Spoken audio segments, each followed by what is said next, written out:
Mukhang magaling, walang pakialam ang kanyang isip para bang sarado. Ganyan yung mga feeling boss na sobrang abusado. Sige sabihin natin foreman ka o bisoro, kahit ikay manager, kahit ano pang posisyon. Tandaan mo, ikaw ako parehas empleyado, parehas tayong tao na kailangan ng respeto. Feeling boss, mga galawan mong di makatao, masyadong abusado ka sa mga empleyado. Feeling boss, sa kapwa di marunong makisama, akala mo sa kumpanya siya tagapagmana. Feeling boss, mga galawan mong di makatao, masyadong abusado ka sa mga empleyado. Feeling boss, sa kapwa di marunong makisama, akala mo sa kumpanya siya tagapagmana. Di ba sa totoo, sa trabaho, ganito ang nangyayari.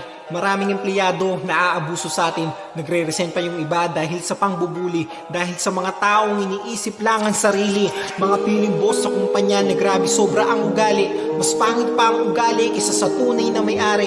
Mga walang paki sa kapwa katrabaho, kahit manira